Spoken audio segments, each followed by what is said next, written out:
प्रिय छात्र छात्राओं, इस ऑनलाइन क्लास और जो ऑनलाइन वीडियो की जो श्रृंखला है उसमें हम इस वीडियो में चर्चा करेंगे मौर्यकालीन राजस्व व्यवस्था, सैन्य व्यवस्था और मौर्य शासकों द्वारा जन कल्याण, परोपकार, प्रजा हित के लिए किए गए उनके कार्यों के संदर्भ में। तो प्रिय विद्यार्थियों, बात करते हैं जैसे राज्य की आय और व्यय। आप जानते हैं कि धन के बगैर कुछ भी संभव नहीं है। धन, राजस्व और पैसे के बल पर ही कोई राजा, कोई शासक शासन करता है, प्रशासन करता है, उसकी व्यवस्था करता है, सैनिक, प्रशासनिक, धार्मिक, लोक कल्याण, अधिकारियों मंत्रियों का वेतन इत्यादि, और राज परिवार का खर्च वगैरह वगैरह। तो हम मौर्य काल के जैसे, या आप देखें कि जब हम राजतंत्र के संदर्भ में बात करते हैं, आज हम लोकतंत्र में जी रहे हैं, तो आज के संदर्भ में वो कर गौण हो गए जो राजतंत्रात्मक शासन प्रणाली में मुख्य आधार थे या जो मुख्य कर थे। आज उनका स्थान अलग अलग करों ने ले लिया है। लेकिन राजतंत्रात्मक शासन व्यवस्था में भूमि कर सर्वोच्च कर था, प्रमुख कर था। राज्य की आय का सर्वोच्च माध्यम, इनकम का स्रोत वो था भूमि कर, जो कृषि से प्राप्त होता था। उपज से, भूमि की उपज से प्राप्त होता था। चाहे आप आधुनिक काल तक भी देख लीजिए, वही सर्वोच्च कर के रूप में हमें दिखाई देता है। तो मौर्य काल में भी भूमि कर ही राज्य की आय का प्रमुख स्रोत था, और भूमि की दो श्रेणियों में विभाजित किया गया था। वह भूमि जो सीधे राज्य के अधिकार में थी, जैसे आज भी आप देखते हैं कि लोकतंत्रात्मक शासन व्यवस्था में भी बहुत सी भूमि राज्य या केंद्र के अधीन होती है या हो सकती है, नियमों कानूनों के तहत है। तो मौर्य काल में भी एक भूमि वो थी जो सीधे राजा और राजकीय संरक्षण में उसके अधीन थी, और उस भूमि को कहा जाता था सीता, राजकीय भूमि को सीता, और उससे जो आय प्राप्त होती थी उसको भी सीता कहा जाता था। और जो इसका प्रबंध करने वाला जो अधिकारी था, मंत्री था, जिसका मैंने आपको पहले के वीडियो में बताया, वो था सीताध्यक्ष। इसके अलावा दूसरी भूमि वो थी जो किसानों के अधीन थी, जिससे मिलने वाली आय को भाग कहा गया था। यानी जो कर, जो दर थी, जो कर प्राप्त होता था, उसको कहा गया था भाग। यह भाग किसानों से उनकी कुल उपज का 1/5 से 1/4 लिया जाता था। या यूं कहें कि जो 1/4 का मतलब है 25% कर, और 1/5 का मतलब है 20% कर। लेकिन जो धर्म ग्रंथ है या जो राजा के लिए जो नैतिक या एक प्रेरणा का या मार्गदर्शन के लिए जो ग्रंथ मिलते हैं, उनमें जो व्यवस्था की गई है राजतंत्र में, उनमें जो विधान किया गया वो जो धार्मिक दृष्टि से जो जायज ठहराया गया हुआ 1/6 भाग, यानी 1/6 भाग, यानी लगभग 16.5 पौने 17 मतलब 1/6 यानी 6 भाग है। इसके अलावा राज्य की ओर से सिंचाई का भी प्रबंध व्यवस्था की गई थी, और उस पर भी कर लिया जाता था। इसके अलावा भूमि कर के अलावा सेतु कर, जो फल, फूल, मूल और अन्य वस्तुओं पर लगाया जाता था। वन कर, जो वनों की उपज से लिया जाने वाला कर। भूमि कर के बाद राज्य के आय का मुख्य साधन था आयात कर और निर्यात कर। देश में आयात की जाने वाली तथा निर्यात की जाने वाली दोनों वस्तुओं पर राज्य कर वसूल करता था। आयात, आगमन, आने पर जो कर वसूल किया जाता था उसे कहते थे प्रवेश्य कर, और बाहर भेजा जाने वाला जो माल था उस पर जो कर लिया जाता था उसे कहते थे निष्क्राम्य कर कहा जाता था। आयात कर की दर सामान्यतः 20% थी, परंतु निर्यात की दर के बारे में हमें विशेषकर जानकारी प्राप्त नहीं होती। बिक्री कर भी राज्य की आय का प्रमुख स्रोत था। जो वस्तुओं की गिनकर बेची जाती थी उन पर 9.083%, जो तोल कर बेची जाती थी वस्तुएं उन पर 5%, जो नाप कर बेची जाती थी उन पर 6.25% कर लिया जाता था। नगरों से होने वाली आय को दुर्ग कहते थे।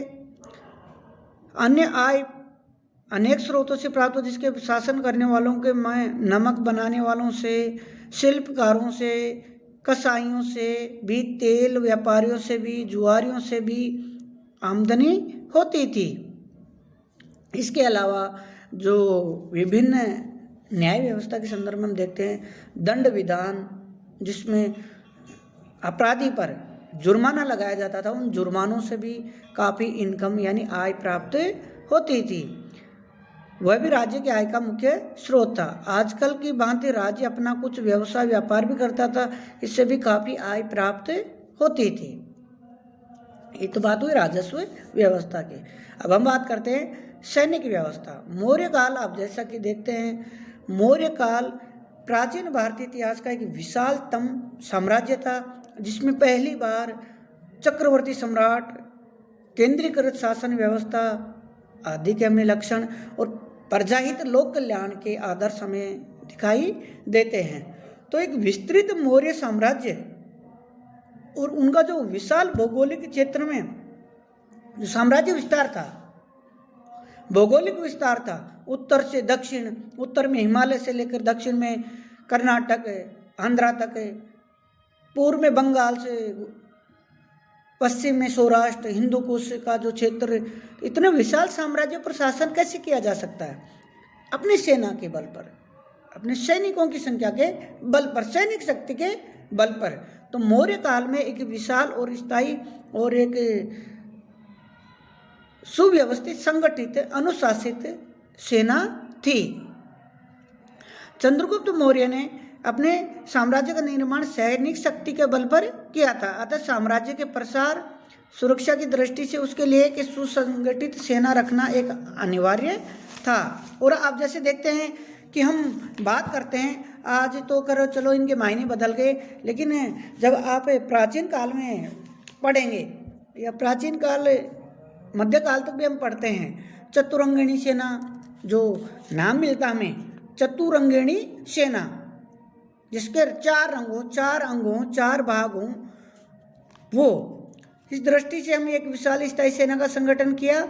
और संगठन के 3 अंग थे, सैन्य संगठन के 3 अंग थे, दुर्ग, दूसरा शस्त्रागार और तीसरा सेना।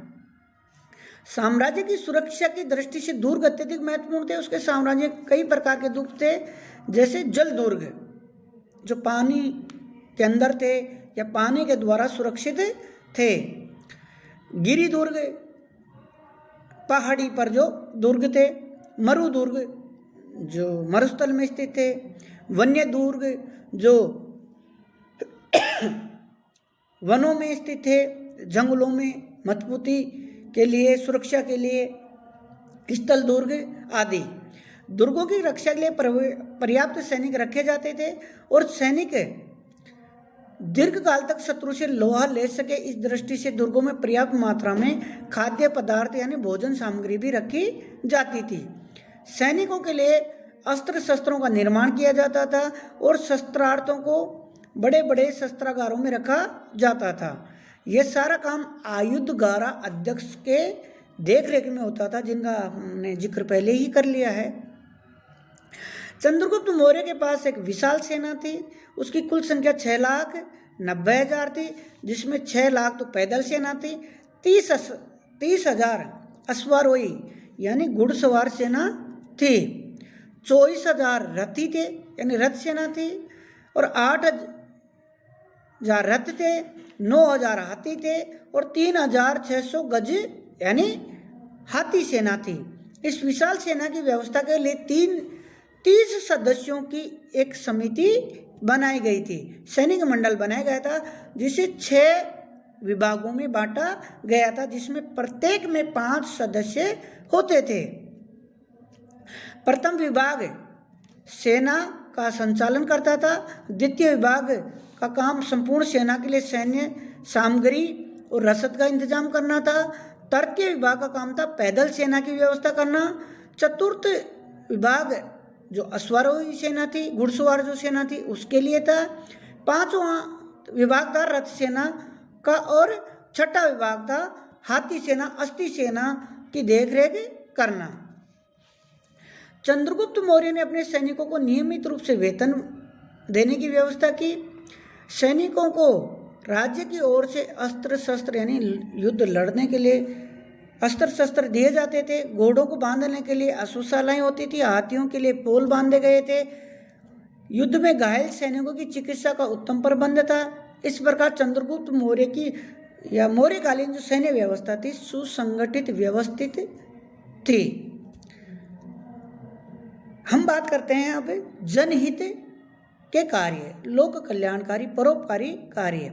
चंद्रगुप्त मौर्य या यूं कहें मौर्यकालीन सभी शासकों ने एक सत्ताधारी शक्तिशाली निरंकुश शासक होते हुए भी स्वेच्छाचारी तथा निरंकुश नहीं थे, बल्कि उनकी संपूर्ण शासन व्यवस्था का मूल आधार था जन कल्याण की भावना। इसलिए उनके अपने साम्राज्य में लोक कल्याण संबंधी कार्य का पृथक विभाग कायम किया गया था।